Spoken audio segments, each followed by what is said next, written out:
네, 오늘도 한 주도 평화롭게 잘 보내셨냐라는 인사를 드렸습니다.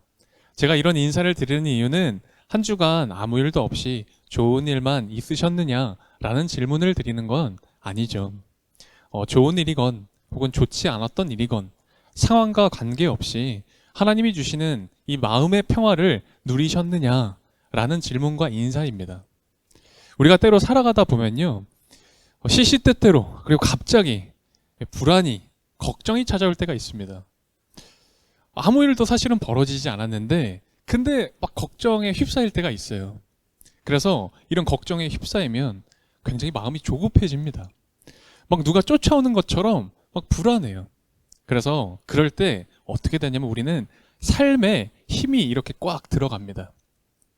그래서 우리가 거기서 벗어나고 싶어서 어떻게 하냐면 조금은 무리를 합니다. 조금 억지스러울 때가 있어요. 자연스럽지 못하게 무리한 일을 거기서 벗어나고자 하기도 합니다.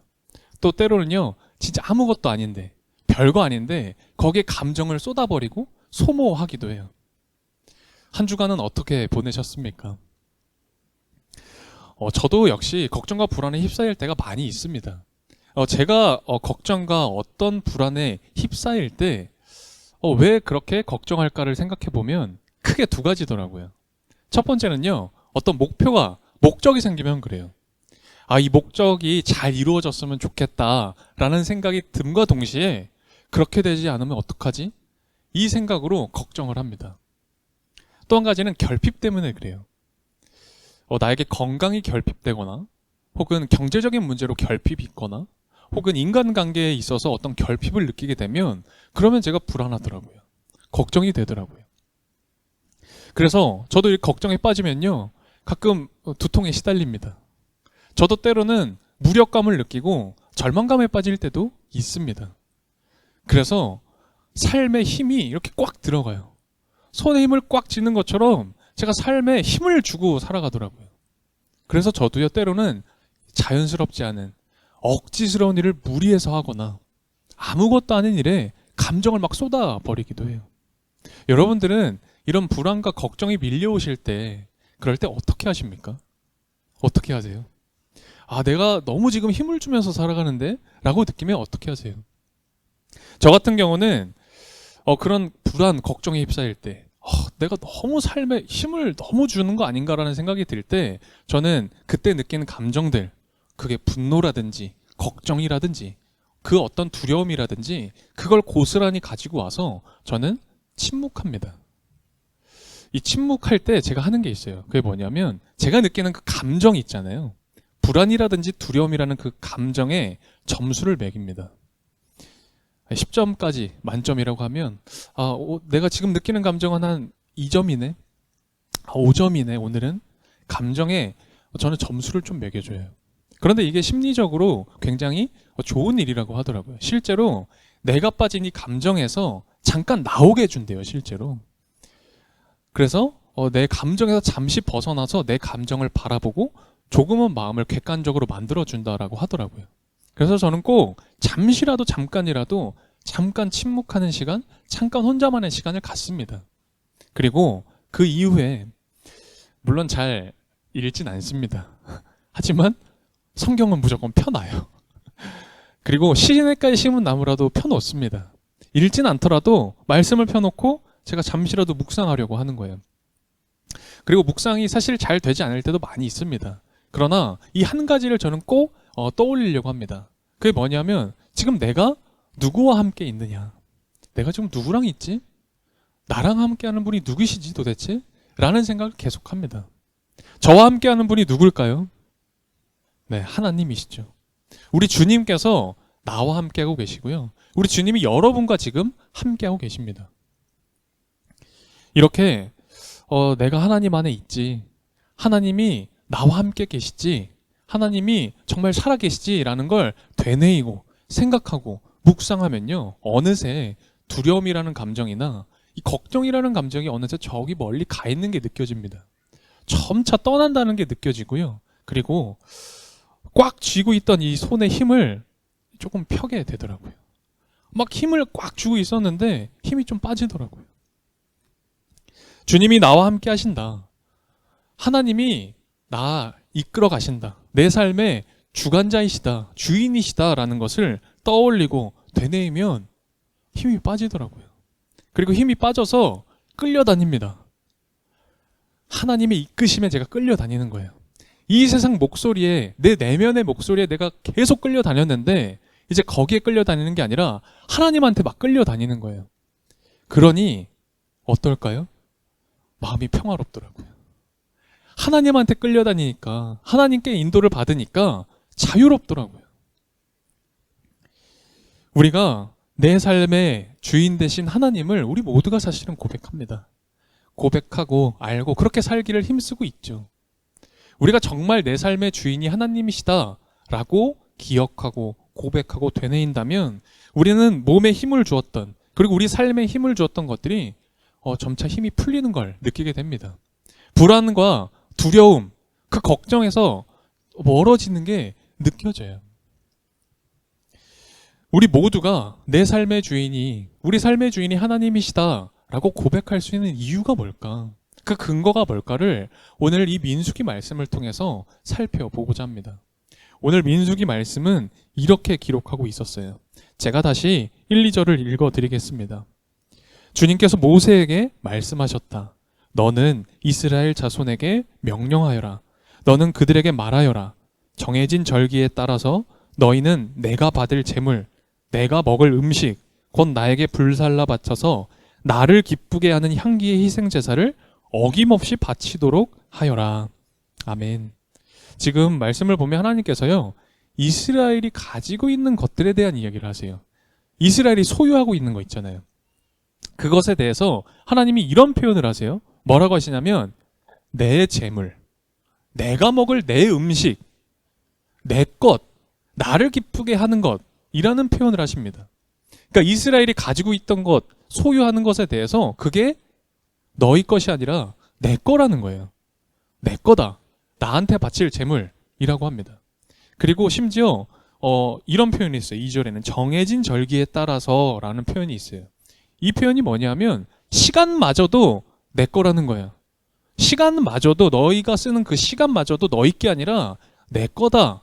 정해진 절기에 따라서 그렇게 해라 라는 거예요. 그러니까 하나님께서요, 소유라는 것을, 이스라엘이 실제로 가지고 있는 그 소유라는 것을 이스라엘 게 아니라 하나님 거다라는 표현을 하세요. 내 거다. 애초에 내가 가지고 있었잖아요. 내가 지금 사용하고 있는 것들, 그것들이 사실은 내 게 아니라는 거예요. 하나님 거다. 우리가 우리 삶의 주인이 하나님이시다라는 고백의 이유가 바로 여기 있는 겁니다. 우리가 그런 표현합니다. 하나님이 모든 걸 하셨습니다. 이런 표현 해보셨어요? 하나님이 모든 걸 이끌어 주셔서 제가 이렇게 할 수 있었습니다. 그런 기도 해보셨죠? 하나님이 모든 것의 주인이십니다. 우리 이런 찬양 하잖아요. 여러분, 이런 찬양과 이런 고백, 이런 기도를 하는 이유가 뭐예요? 누가 듣기 좋으라고 하는 겁니까? 아니죠. 혹은 이 교회에서 말하는 화법이 이런 거 아닙니까? 교회 가면 좀 그런 화법으로 얘기하잖아요. 그래서 그런 겁니까? 아니죠. 정말 모든 것이 다 하나님 거잖아요. 하나님이 주셔서 이 생명이라는 것도 우리에게 주어진 것이고, 우리가 살아가는 이 삶의 환경도 하나님이 주신 것이고, 그래서 정말 우리 진심의 고백이잖아요.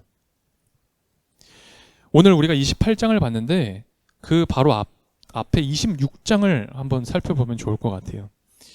페이지는 222페이지입니다. 민수기 26장을 보게 되면 이들이 이제 앞으로 가나안 땅에 가서 어떻게 할지에 대한 이야기가 나와요. 53절에서 55절까지의 말씀이거든요. 한번 같이 볼까요? 제가 이 말씀을 보면 저는 좀 이해가 되지 않는 거예요. 앞으로 이제 가나안에 갑니다. 이스라엘 백성들이. 거기서 땅을 어떻게 나눌지에 대한 이야기가 나오거든요. 저는 잘 이해가 안 돼요. 여러분 한번 같이 보실래요? 어떤 이야기인지. 53절에서 55절까지 우리 한 목소리를 읽어보도록 하겠습니다. 땅은 사람 수에 따라서 그들의 유산으로 나누어 주어야 한다. 사람이 많으면 유산을 많이 주어야 하고 사람이 적으면 유산을 적게 주어야 한다. 유산은 등록된 사람 수에 따라서 각기 나누어 주어야 한다. 유산으로 받은 땅은 오직 제비를 뽑아 나눠 주어야 하고 그들은 그것을 조상 때부터 내려오는 지파의 이름대로 물려받아야 한다. 아멘. 그러니까 앞으로 이제 광야 생활이 끝나고요. 이제 가나안 땅에 가게 되는 거잖아요. 그 가나안 땅에 들어가면 전쟁을 해야 됩니다. 근데 실제로 이스라엘이 이제 가나안 땅을 전쟁해서 얻게 되면 12지파가 그 땅을 나눠 가졌던 거예요. 그러니까 이 12지파가 전쟁을 한 거겠죠. 12지파가 전쟁을 하는데 전쟁에 희생자가 나올 수 있습니다. 그렇죠? 전쟁이기 때문에. 또 전쟁에 공과가 있을 수 있잖아요. 그러니까 잘하고 전쟁에 기여를 한 것도 있을 수 있고 전쟁의 패 요인이 되는 지파가 있을 수도 있어요. 전쟁은 당연히 그러지 않겠습니까? 그러니까 땅 분배라는 건 전쟁 이후에 전쟁의 공적에 따라서 기여도에 따라서 희생수에 따라서 좀 나눌 수 있는 거 아니에요? 그래서 그거 보고 그 이후에 땅 나눌 수 있는 거잖아요. 그런데 여러분 보세요. 내 가문이 우리 지파가 더 큰 희생을 했어요. 그래서 큰 승리를 이뤄낸 겁니다. 그러면 우리 지파한테 좀 더 큰 땅 줄 수 있는 거잖아요. 정말 그런 거잖아요. 뭐 더 큰 땅 주지 않더라도 좀 먼저 선택할 수 있는 권한이라도 줄 수 있는 거잖아요. 저는 그런 것 같거든요. 우리가 그렇게 살아가는 것 같거든요. 그런데 오늘 하나님께서 뭐라고 말씀하시냐면 공적과는 상관없이 희생수에는 상관없이 노력한 거는 아무 상관없이 어떻게 하래요? 인구수에 따라서 어떻게 땅을 나누래요? 제비를 뽑으래요. 내가 노력한 건 상관없이요. 저는 만일 그 당시 12지파 중에 한 사람이었다면 하나님께 묻고 따졌을 것 같아요. 하나님 이거 공정하지 않잖아요. 하나님 이게 공정입니까? 하나님 이거 상식적이지 않잖아요. 라고 할 것 같거든요. 그런데 말씀을 보면 이스라엘 사람들은 단 한 사람도 불평을 이야기하지 않습니다. 한 사람도 불만을 토로하지 않아요. 오히려 아멘 그렇게 받아들입니다. 수용합니다. 그대로 합니다. 왜 그랬을까요? 이들이 왜 그랬을까요? 무기를 들고 전쟁을 하는 건 이스라엘 사람들이 맞습니다. 그들이 전쟁에 나가죠. 그러나 승리를 주시는 건 하나님이시라는 거예요. 전쟁은 하나님께 속해 있다라는 겁니다. 그래서 그 전쟁이 하나님께 있다라는 그 고백, 내 삶의 주인, 이스라엘 나라의 삶의 주인이 누구예요? 이스라엘입니까? 아니죠. 하나님이시라는 고백이에요. 그래서 이들이요, 제비 뽑아라 라고 할 때, 네, 그렇게 하겠습니다 라고 아멘으로 나아갈 수 있었던 거예요. 우리 구약에 보면 우리 다윗만큼 아주 유명한 한 왕이 있습니다. 우리도 잘 아는 히스기야라는 왕이에요. 이 히스기야 왕이 이스라엘을 통치하던 때가 있었습니다. 그때는 이스라엘 나라가 태평성대했다라는 그런 표현도 해요. 그런데 그 태평성대하던 그 시절 이제 끝나고 아수르, 그러니까 아시리아라는 거대 국가가 침략한다라는 소식이 이제 들려왔던 거예요. 이때 히스기야가 이스라엘 백성들한테 하는 이야기가 있습니다. 우리가 그 부분을 한번 같이 보면 좋을 것 같은데요. 구약의 역대하입니다. 우리 세번역 성경에는 역대지하라고 나와 있는데 페이지는 627페이지입니다. 역대하, 우리 세번역인 역대지하 32장입니다. 627페이지, 역대하 32장 7절 8절입니다. 역대하 32장 7절과 8절을 우리 한 목소리로 좀 읽어보면 좋을 것 같아요. 네, 함께 읽겠습니다. 굳세고 담대하여야 한다. 아시리아의 왕이나 그를 따는 무리를 보고 두려워하거나 놀라지 말아라. 우리와 함께 계시는 분은 아시리아의 왕과 함께 있는 자보다 더 크시다. 아시리아의 왕에게 있는 것이라고는 군대의 힘뿐이다.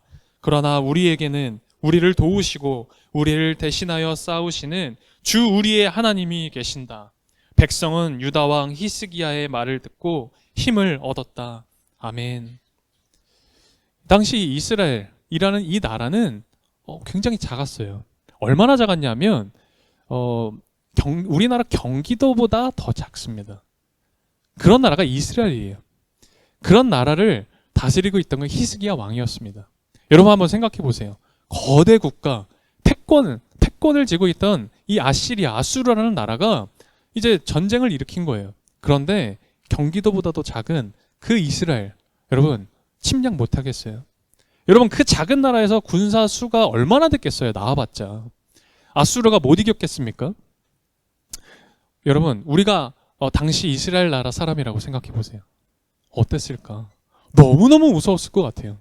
너무너무 두려웠을 것 같아요. 아, 이제 내 인생은 여기서 끝나는구나. 포로로 잡혀가거나 죽겠구나. 우리 가족들과의 삶도 여기까지겠구나. 그게 이스라엘 사람들의 마음이었겠죠. 그런데 그들을 향해 히스기야 왕이 이런 이야기를 한 겁니다. 뭐라고 했어요? 오늘 우리가 읽었죠? 하나님께서 대신 싸우신다. 무기를 들고 적은 숫자로 우리가 전쟁을 나가지만 우리가 싸우는 게 아니라 하나님이 싸우신다. 이 얘기를 듣습니다. 그러니까 이스라엘 백성들이 어떻게 했다고요? 마지막에 어떻게 기록됩니까? 안심해요. 하나님이 우리 대신 싸우신다라는 그 말씀을 듣고요. 그 불안에 떨던 사람들이 어떻게 해요? 힘을 얻었다고요.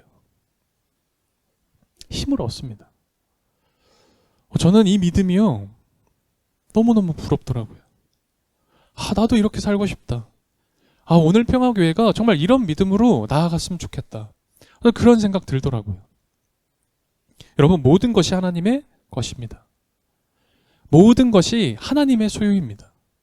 라는 이 고백이요. 정말 우리 진심이 되길 바랍니다. 우리 모두의 정말 신앙의 고백이 되었으면 좋겠어요. 여러분, 여러분은 하나님의 소유입니다. 여러분은 다 하나님의 거예요. 여러분, 하나님이 하나님의 것을 함부로 하시겠습니까? 하나님이 자기의 소유를 아무데나 내방쳐 두시겠어요? 그렇지 않다라는 것, 우리 말씀을 통해서 다시 한번 확인해 보면 좋을 것 같아요. 우리 신약의 누가복음 말씀을 한번 같이 또 볼까요? 누가복음 12장입니다. 신약의 112페이지. 누가복음 12장 27절에서 29절까지입니다. 우리 이 말씀이 사실은 우리 교회의 중심 말씀이기도 하죠. 누가복음 12장 27절에서 29절 우리 한 목소리로 같이 읽겠습니다. 백합꽃이 어떻게 자라는지를 생각해 보아라. 수고도 하지 아니하고 길쌈도 하지 않는다. 그러나 내가 너희에게 말한다. 자기의 온갖 영화로 차려입은 솔로몬도 이 꽃 하나만큼 차려입지 못하였다. 믿음이 적은 사람들아, 오늘 들에 있다가 내일 아궁이에 들어갈 풀도 하나님께서 그와 같이 입히시거든. 하물며 너희야 더 잘 입히지 않으시겠느냐? 그러므로 너희는 무엇을 먹을까, 무엇을 마실까 하고 찾지 말고 염려하지 말아라. 아멘. 우리 비를 피할 수 있는 어부는 없습니다. 이 비바람이 몰아치면요, 그 어떤 어부도 그 비를 피하지 못하죠. 우리도 우리 삶에 찾아오는 불안과 걱정을 피할 수는 없습니다. 원하지 않는 상황을 사실 맞닥뜨리기가 너무 많죠. 그러나 아무리 비바람이 몰아쳐도 배가 떠내려가지는 않습니다. 배는 안 떼내려가요. 왜냐? 항구에 닻을 내리고 있기 때문에. 그래서 비바람이 몰아칠지라도 조금 흔들릴 때 있을지라도 배가 떠내려가지는 않습니다. 우리 삶도 그렇게 떠내려가지 않는 겁니다. 왜냐하면 하나님께서 우리의 닻이 되어주시기 때문이에요. 튼튼하고 거대한 닻이 되어서 우리의 삶을, 우리 삶의 이 배를 붙잡아주고 계시거든요. 우리가 때로는요, 내가 하나님을 붙잡아야지라고 생각합니다. 내가 잘해야지. 근데 그렇지 않아요. 하나님이 나를 붙잡아 주시는 겁니다. 하나님이 우리를 붙잡아 주고 계세요. 하나님이 우리 가족들을 붙잡아 주고 계세요. 하나님이 우리 이 교회를 붙잡아 주고 계시는 겁니다. 여러분, 내게 아닌데, 이게 내게 아닌데요. 이게 내가 주인처럼 해보려고 하니까 이게 힘든 거예요. 안 되죠, 당연히. 내가 주인이 아닌데. 하나님이 이끌어 가실 텐데, 하나님이 당연히 인도해 주실 텐데, 이거 내가 들어갑니다. 내 욕심이 들어가거든요. 이게 내 거라고 생각하니까. 그래, 내 욕망대로 한번 해보고 싶으니까. 그래서 내가 이끌어 보면요, 어떻게 돼요? 뭐가 찾아오던가요? 불안해요. 내가 어떻게든 해보려고 하니까 걱정이 자꾸 쌓여요. 여러분, 잘 해보고자 하는 게 우리 마음입니다. 우리가 뭐 못하려고 그런 건 당연히 아니죠. 그런데 우리가 해보고자 하는 게 사실은 그 정도라는 거예요. 여러분, 이제 나의 모든 것이 하나님의 것임을 인정하십시오. 내 모든 것이, 내 소유가 사실은 하나님의 것이다라는 걸 이제 믿으세요. 여러분, 내 것을 내 것이라 여기지 않으면, 이게 다 하나님 거다라고 인정하고 믿으면요, 정말 말로 할 수 없는 평화가 나에게 주어집니다. 여러분, 하나님이 이끌어 가신다라는 걸 이제 인정하시라고요. 여러분, 이제 믿으시고 그걸 고백하십시오. 여러분, 언제까지 세상에 이끌려 가실 겁니까? 하나님께 이끌려 가셔야죠. 여러분, 내가, 표현은 좀 그럴 수 있지만요, 내가 하나님께 정말 그냥 끌려다니면요, 그렇게 끌려다니면 그렇게 자유로울 수가 없어요. 이 세상에 끌려다니는 게 아니라 하나님께 끌려다니니까 너무너무 자유롭고요, 너무너무 평화로운 거예요. 여러분, 그렇게 힘 주었던 거 이제 힘을 빼고 우리 하나님의 이끄심에 이제 따라갑시다. 그렇게 따라가면 하나님이요, 정말 평화로움을 허락해 주시고 우리 삶의 참 본연의 모습대로, 나에게 허락된 나의 그 존재 그대로 그 모든 것들을 누리며 살아가게 해주십니다.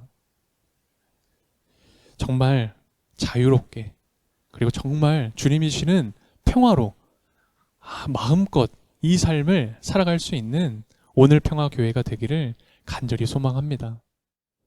주 예수님, 저의 마음이 얼마나 좁은지, 저의 시야가 얼마나 좁은지를 압니다. 물질의 가치, 이기심의 가치관, 욕망의 가치관에 모든 주의를 빼앗겨버려서 주님이 아니라 나로 꽉 차버린 저의 마음의 공간을 깨닫습니다. 주님, 이스라엘 사람을 이끌어 가셨듯이, 히스기야가 백성들에게 말씀을 선포했듯이 우리를 이끌어 주시고 이 시간 말씀을 선포하여 우리를 가르쳐 주십시오. 무슨 일을 하든 마음을 빼앗기지 않고 내 삶의 모든 부분 안에서 하나님을 보도록 해주십시오. 주님이 내 삶의 주인이라는 고백이 우리의 진심이 되게 해주십시오. 한 주간도 우리에게 살아갈 시간과 공간, 모든 삶의 소유를 허락해 주셔서 감사드립니다. 내 것이 아니라 주님께 받은 것으로 여기며 감사와 찬송의 마음을 담아 다시 주님께 봉헌드립니다. 주님께 소유권을 드리는 이 봉헌을 통해 우리 믿음을 더 굳건하게 하시며 주님이 주시는 풍성한 소유들을 더 기쁘게 누리는 오늘 평화의 사람들이 되게 해주십시오. 예수 그리스도의 이름으로 기도드립니다. 아멘.